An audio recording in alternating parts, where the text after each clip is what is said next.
maa ngi leen di nuyu donc ci interview bi nga xamante ne maa ngi koy def ak yéen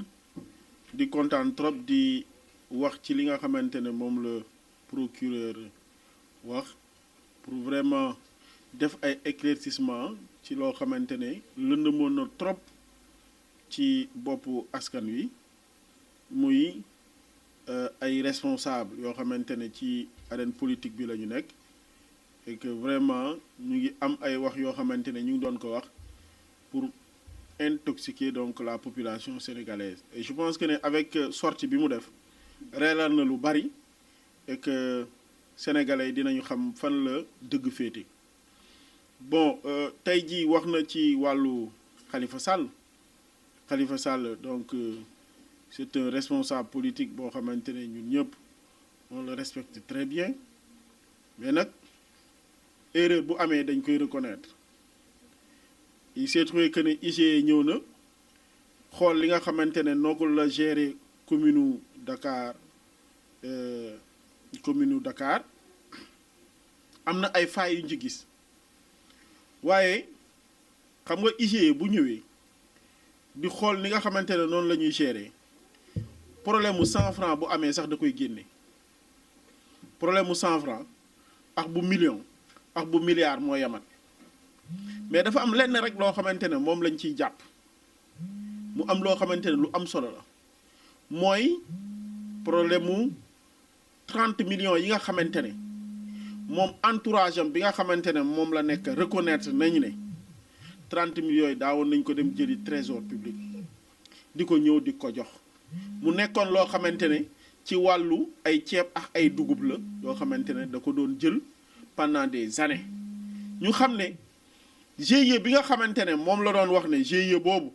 ci turu GIE boobu la doon jël commandé GIE boobu nee na ñoom musuñu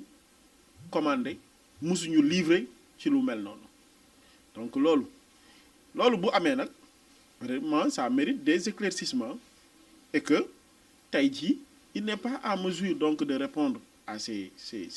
interpellations li ci yoon wax nag yoon dina ko def mais pour revenir aussi sur cette caisse d'avance tey jii li nga xamante ne wax nañ ci bari nañu et je pense que ne tey pour ñu mën a régler problème bi benn bii ma wax rek doy na pour ñu inculper vraiment Khalifa Sall leneen li nga xamante ne nag ñu ngi koy wax ne am na ñoo xamante ne jox na leen ci mais c'est normal ku mu ci mënti jox tamit c'est normal y a pas de souci mais nañu yam rek ci benn fee boobu loolu rek am na loo xamante ne moom lay wund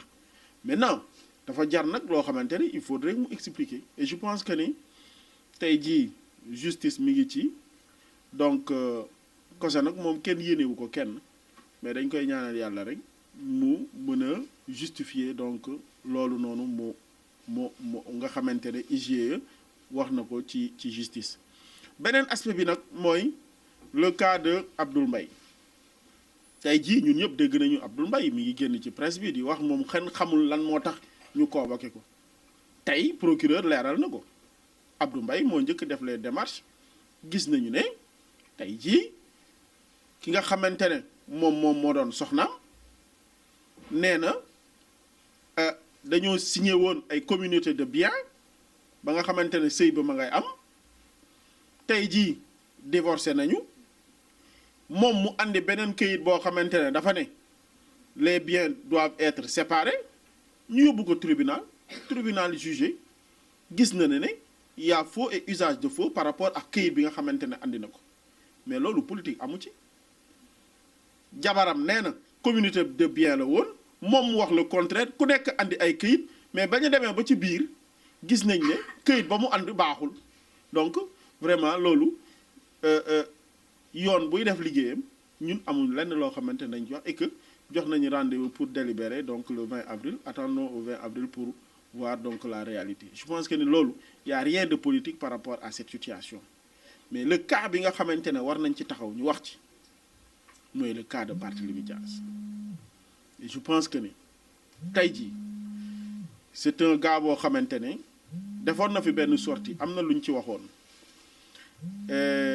war nañu xoolaat kaam parce que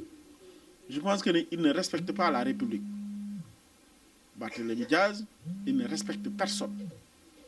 Tey jii il a été la première personne boo xamante ne wax na après la sortie du procureur. Il ne respecte pas le procureur de la République. Quand il dit que vraiment il a honte par rapport à certaines déclarations te du duuti loolu am na loo xamante ne waxoon na ko fi pour attaquer directement le président de la République et pour vous dire que ne moom ay ciblem du kenn lu le président de la République procureur de la République et je pense que il faut que ça cesse lenn rek nag laa xamante ne donc maa ngi koy ñaan président mu bàyyi nit ñi ñun les responsables ñu defanteex moom parce que tamit dafa baax ku baax la mais il faudrait que mu bàyyi ñun ñu jàmbaarloo ak ku mel ni Barthélémy Diaz pour teg ko place am parce que arrogance violence ak indiscipline ci politique daf fi war a jógee te loolu yëpp la wane amul benn jour boo xamante ne Barthélémy Diaz dina woo presse bi wax ci de manière correcte il est toujours incorrect et je pense que ni lu mel noonu dafa war a jóge ci arène politique bi léegi nag man de li ma gis ak ñi ma àndal je pense que ni par rapport à sa dernière sortie c'est le procureur de la République qui doit s'autosaisir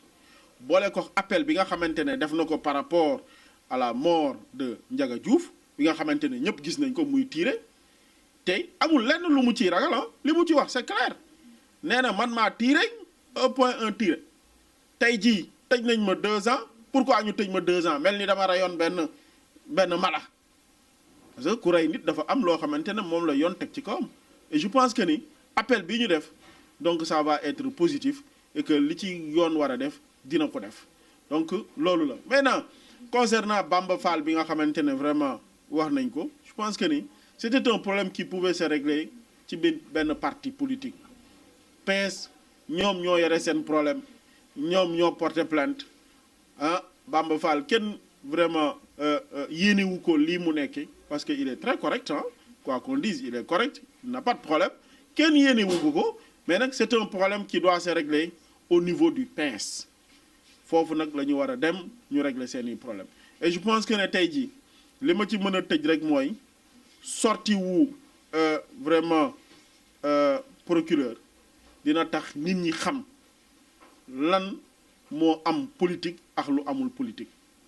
ñu xam dem nañ ne ñun dañuy politique nekk ñu ci daayira nekk ñu église donc dañuy politique nag lépp loo xamante ne laaj na ko dinañ ko ci def te yoon tamit bu jógee li nga xamante ne moom la texte yi wax rek moom lay teg nit ñi donc attendons de voir les jours à venir pour vraiment ñu édifier par rapport à cette situation. waaw donc notre maire moom li nga xamante ne wax na ko je pense que ne lu ñuy xoolaat la parce que transhumance bi nga xamante ne wax nañ ko bu taxawee weddi ko kooku day wax li ko neex rek parce que tey jii am na ay jéego yoo xamante ne defoon na ko ci il y a à peu près 2 ans dans le cadre de cette transhumance mu dem seeti koo xamante ne ku kawe la ci nguur gi ah sës rëkk ci président de la République demoon na seeti ko pour que waa jooju mën a liggéey bi ak le président bu loolu weesoo tamit récemment démarches yi nga xamante ne wax nañ ko tamit ce sont des démarches yoo xamante ne dëgg la lu am la waaye nag ñi ko doon piloté donc peut-être ñoom ñoo xaw a am benn sàggan boo xamante ne am na ba mu am benn fuite boo xamante ne am na ci loolu moom moo tax peut-être li am mais ñi doon def démarche yooyu yëpp pour que transhumance bi am pour que moom mu mun a ñëw ci biir APR dañoo xamul kan mooy président de la République Macky Sall président de la République Macky Sall a horreur de l'arrogance il a horreur de l'indiscipline il a horreur de la violence loolu moom moo tax démarche yu mel noonu ça ne pouvait pas aboutir et que lépp loo xamante ne nit ñi def nañ ko allant dans ce sens de cette transhumance mënul egsi ci président de la République donc képp koo xamante ne nag yaa ngi dox loolu il faudrait que nga xam pour président de la République lan moom moo ciy position boo ko xamoon rek donc doo ko dox maintenant li am nag am na c'est normal mu ne loolu musul am te du am ba mukk parce que effectivement du amati ba mukk waaw donc élection yi nga xamante ne moom moo war a ñëw donc ñu ngi ci dox sunu ay jéego parce que ñun ñu ngi nekk di liggéey depuis très longtemps ñu ngi yore sunu base politique donc ñu ngi liggéey avec les militants et que tey jii am na benn situation boo xamante ne moom moo am ci Parcelles Assainies il y a eu des camps qui se sont affichés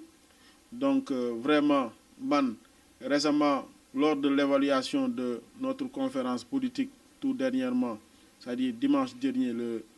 26 am na benn article boo xamante ne génne nañ ko et que j'ai donné rendez-vous à la population parcelloise dans 2 semaines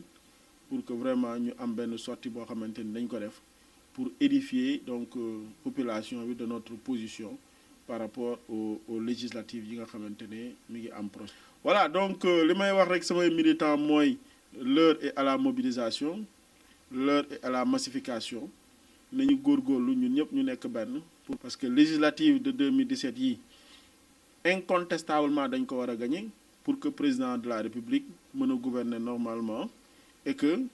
en 2019 donc li mu bëgg ci Sénégal mu mën ko am donc loolu laa mën lu ma ci wax jërëjëf.